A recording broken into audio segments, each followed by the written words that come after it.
Ok, alors dans cette vidéo, on va s'intéresser à un philosophe qui n'est pas des moindres, parce que c'est Platon. Donc, dans la première partie, on va découvrir qui était ce Platon, et ensuite on va s'intéresser à deux de ses principaux concepts. Mais avant de commencer, juste une petite anecdote pour vous dire à quel point Platon c'était un philosophe important. Whitehead, un philosophe du XXe siècle, qui s'est intéressé surtout aux mathématiques, disait que toute l'histoire de la philosophie, ce n'était qu'une série de notes en bas de page de Platon. Ça veut dire qu'en gros, depuis Platon, eh bien, on n'a rien fait de plus que de le commenter. Alors, pour commencer, Platon est né à Athènes aux alentours de 428 ou 427 avant Jésus-Christ, dans une famille aristocratique. Son véritable nom, ce n'était d'ailleurs pas Platon, mais Aristoclès. Alors, on ne sait pas trop pourquoi on lui a donné le surnom de Platon, ce qui signifie large en grec, mais c'était peut-être en référence à son large front ou alors à ses larges épaules. Quoi qu'il en soit, son père, Ariston, descendait du roi d'Athènes Codros et sa mère, Péristionée, de Solon, l'un des 7 sages de la Grèce antique. Donc vous voyez, sa famille, c'était pas n'importe laquelle. Ensuite, pendant sa jeunesse, Platon a reçu l'éducation traditionnelle typique des jeunes Athéniens de bonne famille. C'est-à-dire il a étudié la gymnastique, la musique et les lettres. Et ça, vous allez voir plus tard, ça se retrouvera dans sa philosophie. Mais c'est surtout sa rencontre avec Socrate qui a été déterminante pour son parcours intellectuel.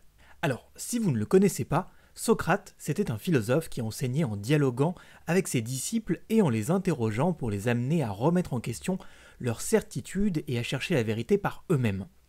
D'ailleurs, cette méthode, que l'on appelle la maïotique socratique, alors maïotique ça veut dire accouchement en grec, et en fait ce que Socrate voulait faire c'était accoucher les esprits. Parce que sa mère, à Socrate, c'était une maïoticienne, c'est-à-dire une sage-femme, et donc elle faisait accoucher littéralement pas les esprits, mais les femmes. Socrate, lui, il faisait accoucher des connaissances que les gens possédaient en eux-mêmes. Et Platon a vraiment été profondément marqué par cette approche, et aussi par la personnalité de Socrate, qu'il fait apparaître dans la quasi-totalité de ses dialogues philosophiques. Le problème, c'est que Socrate va connaître une fin un peu abrupte. En moins 399, il est condamné à boire la ciguë à la suite d'un procès politique. En fait, on l'accusait de corrompre la jeunesse. Ça va énormément marquer Platon, qui considère cette mort comme une injustice, et il décide de quitter Athènes parce qu'il est déçu par cette démocratie athénienne qui a conduit à la mise à mort de son maître. Là, il va voyager pendant une douzaine d'années, alors surtout en Égypte et en Italie du Sud, et donc en Sicile, il rencontra Denis l'Ancien et Denis le Jeune, qui étaient les tyrans de Syracuse. Et il tenta de les convaincre de mettre en pratique ses idées politiques que l'on va voir dans la suite de la vidéo, en particulier celle du philosophe roi, c'est-à-dire d'un dirigeant qui serait aussi un philosophe et qui serait capable de gouverner de manière juste et éclairée. Mais visiblement, il n'a pas su être assez convaincant puisque ses expériences se soldèrent par des échecs qui mirent même Platon en danger. Ce qui fait que lors de son deuxième voyage, il fut prisonnier et vendu comme esclave avant d'être racheté par un ami. Ça, c'est surtout pour l'aspect politique. Mais Platon fut également influencé par la pensée de Pythagore et des pythagoriciens qui accordaient une grande importance aux mathématiques et à l'idée d'harmonie dans l'univers. En gros, les pythagoriciens pensaient que les nombres étaient le principe de toute chose et que l'univers était régi par des rapports mathématiques. Et puis, ils croyaient aussi en la métempsychose. La métempsychose, c'est l'idée qu'il y a une migration des âmes après la mort.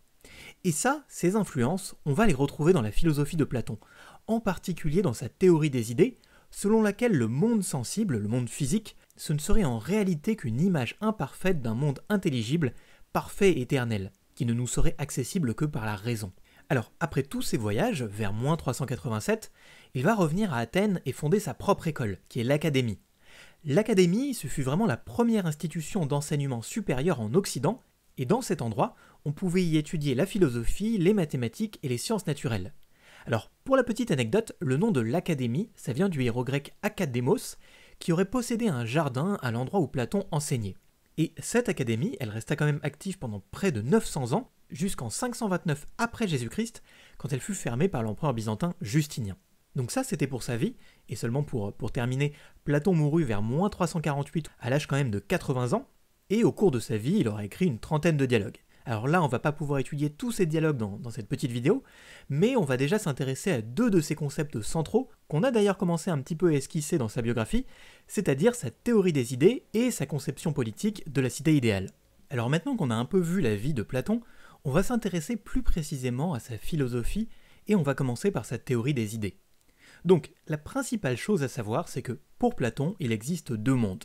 Le monde sensible, c'est celui dans lequel nous vivons, que nous percevons avec nos sens, et il y a le monde intelligible. Le monde intelligible, c'est celui des idées, que nous pouvons appréhender par notre raison. Et en fait, pour Platon, le monde sensible, ce n'est qu'une image imparfaite et changeante du monde intelligible, qui lui est parfait et immuable, c'est-à-dire qu'il ne change jamais. Pour mieux comprendre, on va prendre un exemple concret. Imaginons qu'on ait un beau tableau. Vous voyez, ce tableau, il est fait d'une certaine matière. Il a des formes, des couleurs. Bref, il appartient au monde sensible. On peut le toucher, on peut le sentir. Mais pour Platon, ce tableau-là, ce n'est pas le plus réel. Il existe en fait une idée de la beauté parfaite qui est éternelle et universelle. Et si on peut dire que ce tableau il est beau, eh bien en fait ce n'est que parce que c'est une manifestation imparfaite de cette idée du beau qui se trouve dans le monde des idées. Vous voyez, ce tableau, ce n'est que la copie d'une version plus parfaite qui existe dans le monde des idées. C'est-à-dire de la même façon, lorsque on voit un cercle dessiné sur une feuille de papier, eh bien ce cercle il appartient au monde sensible. Mais en fait il renvoie à une idée du cercle parfait qui existe, elle, dans le monde intelligible, dans le monde des idées. Donc maintenant qu'on a vu cette distinction, on peut s'intéresser aux idées elles-mêmes. Les idées, pour Platon, en fait, elles ont plusieurs caractéristiques. Elles sont éternelles, car elles ne sont pas soumises au temps et au changement. Elles sont immuables, c'est-à-dire qu'elles ne peuvent pas être altérées ou modifiées. Elles sont universelles, car elles valent pour tous les objets particuliers qui y participent. Et enfin, elles sont parfaites, parce qu'elles représentent l'essence pure et idéale des choses. Alors, juste pour donner quelques exemples de ces idées. On a l'idée du bien. L'idée du bien, c'est vraiment l'idée suprême, c'est la source de toutes les autres. Mais on a aussi l'idée du beau, l'idée de la justice, l'idée de l'égalité. Vous voyez, en fait, pour toutes les choses singulières qu'on peut trouver dans le monde sensible, c'est-à-dire on a des actions justes, eh bien, pour une action juste, en fait, elle n'est juste que parce qu'il y a l'idée parfaite de la justice qui existe dans le monde intelligible. Et vraiment, il faut bien comprendre que ces idées, ce ne sont pas des concepts abstraits, ce sont vraiment des réalités véritables qui existent indépendamment de notre esprit. Parce que souvent, quand on parle d'idées, on a l'impression que les idées, elles sont dans notre cerveau. Mais pour Platon, ces idées, elles sont pas en nous. Elles sont vraiment en dehors de notre tête, elles existent de manière indépendante. Alors, vous en avez peut-être déjà entendu parler, mais pour bien illustrer ce cheminement de l'âme vers la connaissance des idées, Platon a imaginé une allégorie qui est assez célèbre. C'est l'allégorie de la caverne. Et juste pour préciser, une allégorie, en fait, c'est une histoire qui permet d'illustrer une idée. Donc, dans un passage du livre 7 de la République, Platon nous invite à imaginer des hommes qui sont enchaînés depuis l'enfance dans une caverne, en tournant le dos à l'entrée. Derrière eux, il y a un feu qui brûle, et entre ce feu et les prisonniers, il se trouve un muret sur lequel des hommes font passer des objets. Alors oui, je sais, c'est pas super facile à se représenter, donc je vous ai mis une image pour que ce soit un petit peu plus clair. Donc les prisonniers, en fait, ils ne voient que les ombres qui sont projetées par les objets sur la paroi de la caverne. Et ils prennent ces ombres pour la réalité, puisque c'est la seule chose qu'ils voient depuis tout petit. Et Platon se demande qu'est-ce qu'il pourrait se passer si l'un d'eux était libéré et qu'il sortait de la caverne.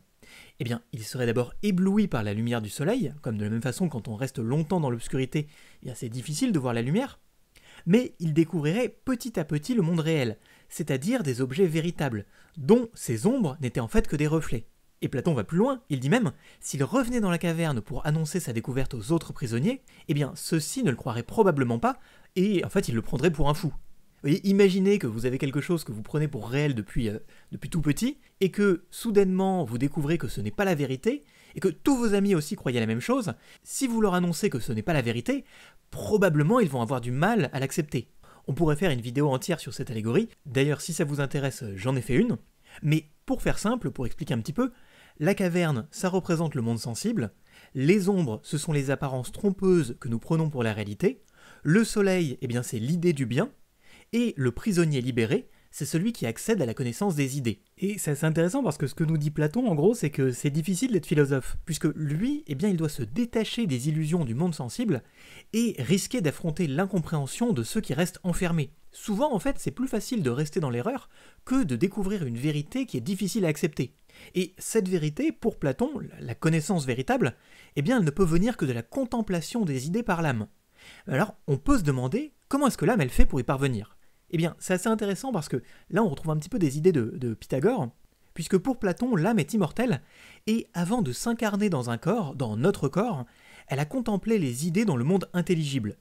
Le problème, c'est qu'en s'incarnant, elle a oublié cette vision, cette contemplation des idées, mais elle en garde quand même une sorte de souvenir caché, c'est-à-dire qu'il y a la possibilité de les faire revenir à la surface. Et le rôle de la philosophie, c'est justement de réveiller cette réminiscence, c'est-à-dire de détourner l'âme du monde sensible, du monde physique, pour la tourner vers le monde intelligible, vers le monde véritable. Ok, donc maintenant qu'on a vu la théorie des idées de Platon, on va voir sa conception de la cité idéale et sa vision de l'organisation politique et sociale. Ce qu'il faut bien comprendre, c'est que pour Platon, la cité idéale doit être organisée selon un modèle rationnel et hiérarchique. Et ça, c'est un modèle qui reflète la structure de l'âme humaine. Vous voyez, parce que pour Platon, il y a 3 parties dans l'âme. La partie rationnelle, la partie ardente et la partie désirante. Et chacune de ces parties a une fonction spécifique, ce qui fait que le tout doit être harmonieusement ordonné pour que l'âme soit juste et équilibrée. Et de la même façon, en fait, la cité idéale, elle doit être composée de 3 classes distinctes. Les philosophes rois, les gardiens et les producteurs, qui sont les artisans, les commerçants, les agriculteurs. Donc, pour commencer par le haut, par le top, on a les philosophes rois. Ce sont eux qui ont accès à la connaissance des idées. Et donc, ce sont eux, pour Platon, qui sont les plus aptes à gouverner. Vous voyez, ils correspondent à la partie rationnelle de l'âme. Ensuite, les gardiens, eux, ils sont chargés de défendre la cité et de maintenir l'ordre. D'ailleurs, les philosophes rois, ils seront sélectionnés parmi les gardiens. Mais, quoi qu'il en soit, les gardiens, ils correspondent à la partie ardente, c'est-à-dire à la partie courageuse de l'âme.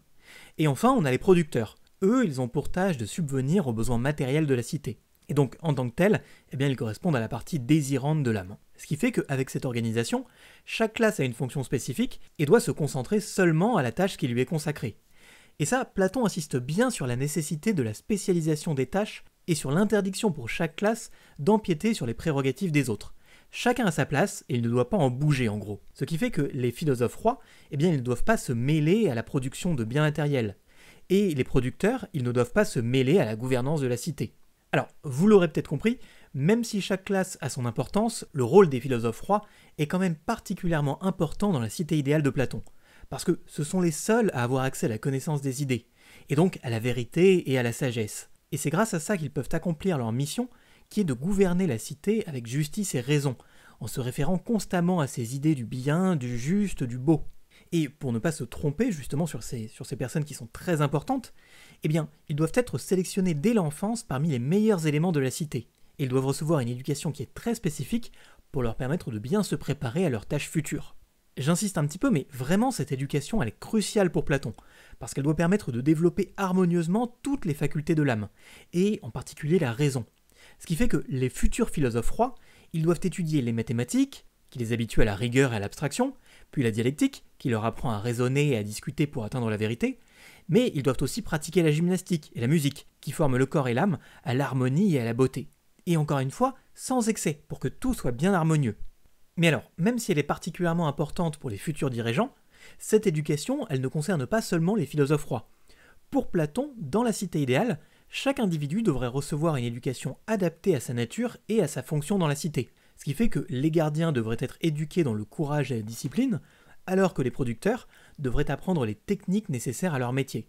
Encore une fois, vous voyez, on retrouve bien l'idée que chaque classe a un rôle à jouer et que ce rôle doit être accompli à la perfection. Et ça ne s'arrête pas là. Platon va même plus loin et propose une organisation communautaire de la cité idéale.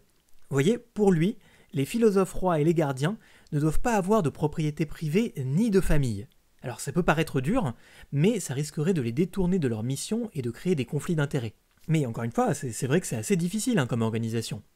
Dans l'idéal, en fait, ils devraient même vivre en commun, partager leurs biens et leurs enfants, qui seraient eux aussi élevés par la communauté. En fait, seuls les producteurs pourraient avoir une vie privée et une vie de famille, mais ils resteraient toujours soumis à l'autorité des philosophes rois.